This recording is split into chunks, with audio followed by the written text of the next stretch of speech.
Vice recently hosted a minorities discussion panel, and despite being heavily outnumbered, based Asian guy wiped the floor with his adversaries. Statistically, it is true that Asians, right, on average, make more money, like in terms of medium, make more money, better test scores, get into better colleges, all that stuff. I think the question is, why is that? And I don't know, model minority, whatever that label wants to mean. That's actually a myth because we cannot be... That's actually a myth because... No, it's not. Shut up. No, listen. Well, let me finish my point.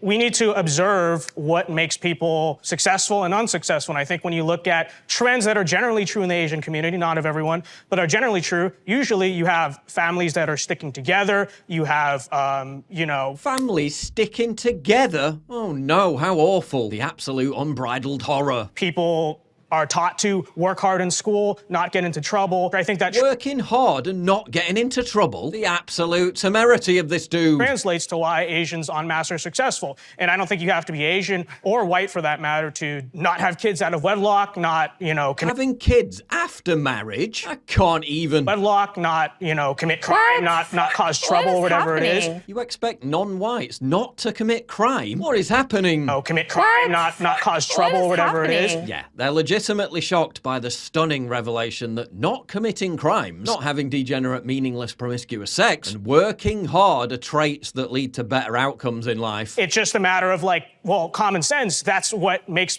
people successful. And if that's so-called assimilation, having a nuclear family, buying a house, going to school, whatever it is, then yeah, okay, call me a pro-assimilation then. I think there's a difference between assimilation and erasure. Yes. Talk about the bigotry of low expectations. In another clip, Mr. Shocky Shocked demands that Asians put their bodies on the line for black people in the fight against white supremacy. Instead of aligning ourselves with the black community who've been fighting for racial justice and liberation, right, and acknowledging our own privilege and putting our bodies on the line to fight for these movements, instead we banked on white adjacency, and here we are still being pushed. First of all, what exactly is white adjacency? Is it working hard, having families? No, I don't understand what the issue is. Before Based Asian points out that most of the violent hate crimes targeting Asians in America weren't committed by white people. But then number two, wait, let me finish my point. I think it is gaslighting when, again, the majority of violent attacks against Asians are not being perpetrated by white people to blame white supremacy. White supremacy as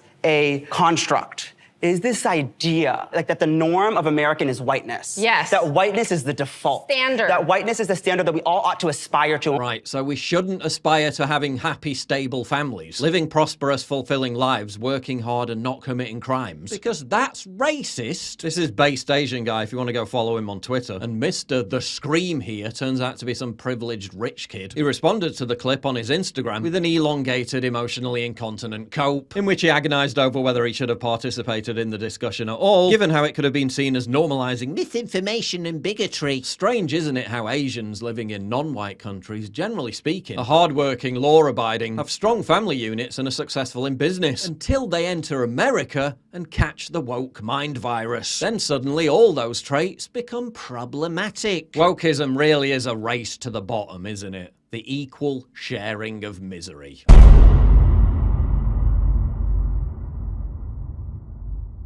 So I've had Scott Mannion on my podcast. I've been on his show, he's a mate, and he's done the hard yards with his YouTube channel. It's quality content, and its main focus is traditional restoration. He deciphers the essence of Anglo-Saxon and Anglo-American values and virtues using the myth, tradition, symbolism, and law that forged English civilization. Scott hosts talks with traditional new right thinkers, conservatives, subversives, dissidents, and analyzes English verse, ritual, and story to uncover what he calls lost psycho-technologies that can solve today's problems. So if that sounds like your kind of thing, we need to lift up talent on our side and get him to over 10,000 subs. So pause the video right now. Don't forget to come back to it though. Come on, it only takes a few seconds. Scroll down to the description and his pinned comment, click on his YouTube channel and subscribe. 5, 4, 3, 2, 1. Boom! That's it. Simple as.